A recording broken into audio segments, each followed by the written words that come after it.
നിങ്ങൾ ഈ കൈരളിക്ക് 42 കൊല്ലം പിണറായി വിജയൻ പോയി ആ അമീറിന്റെ കൂടെ പോയിരിക്കുന്ന അല്ല ഞാൻ പറഞ്ഞൊക്കെ മറുപടി കേൾക്കുക ചോദിച്ചതല്ലേ കൈരളിക്കാരൻ ഇത് അസ്വസ്ഥനാവണെന്തിനാ? 42 കൊല്ലം നിങ്ങളുടെ നേതാവ് പിണറായി വിജയൻ ആ ഹിറ സെന്ററിൽ പോയി ഈ അമീറുമായിട്ട് കൂടിക്കാഴ്ച നടത്തിയ പടം ഞാൻ കാണിച്ച തലേ ദിവസം ഒരു ബന്ധമില്ലെന്ന് പറഞ്ഞിട്ട് പിറ്റേ ദിവസം കോഴിക്കോട് ബന്ധം ഉണ്ടായിരുന്നെന്ന് പറഞ്ഞു.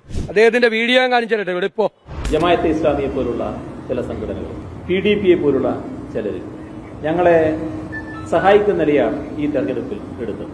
ഞങ്ങൾക്ക് ജമാഅത്തെ ഇസ്ലാമിയായിട്ടല്ല, ഞങ്ങൾക്ക് വെൽഫെയർ പാർട്ടി ഞങ്ങൾക്ക് പിന്തുണ വന്ന് ഞങ്ങൾ സ്വീകരിച്ചു.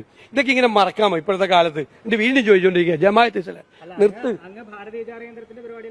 ഞാൻ പോയി ഭാരതീയ വിചാര കേന്ദ്രത്തിനെ പറ്റി പറയാം. സ്വാമി വിവേകാനന്ദനെ കുറിച്ച് പി പരമേശ്വരൻ ഒരു പുസ്തകം, ആ പുസ്തകത്തിന്റെ തൃശ്ശൂര് പുസ്തകം റിലീസ് ചെയ്ത് ഞാനാണ്. അതിനു മുമ്പ് തിരുവനന്തപുരത്ത് ഒരാൾ റിലീസ് ചെയ്ത ആ പുസ്തകം അതാരാന്നറിയാം? VS അച്യുതാനന്ദൻ. നാണമുണ്ട് നിങ്ങൾക്ക്? നാണം ഈ ചോദിക്കുന്നതിന് നാണമുണ്ട്? VS അച്യുതാനന്ദൻ തിരുവനന്തപുരത്ത് റിലീസ് ചെയ്ത അതേ പുസ്തകം തൃശ്ശൂർ എന്നെ കൊണ്ട് റിലീസ് ചെയ്യിച്ചു. അന്ന് എന്റെ പേര് ശുപാർശ ചെയ്തത് ശ്രീ MP വീരേന്ദ്രകുമാറാണ്. VS അച്യുതാനന്ദനേക്കാൾ വലിയ നേതാവ് കമ്മ്യൂണിസ്റ്റ് പാർട്ടിക്ക് സമീപകാലത്തൊന്നും ഉണ്ടായിട്ടില്ലല്ലോ കേരളത്തിൽ. അദ്ദേഹം റിലീസ് ചെയ്ത ബുക്ക് ഞാൻ തൃശ്ശൂർ റിലീസ് ചെയ്തപ്പോ ഞാൻ ഭാരതീയ വിചാര കേന്ദ്രത്തിന്റെ പരിപാടി പങ്കെടുത്തായി പ്രചരിപ്പിച്ചു. ഇതാണ് യാഥാർത്ഥ്യം. ഉണ്ടായിരിക്കും.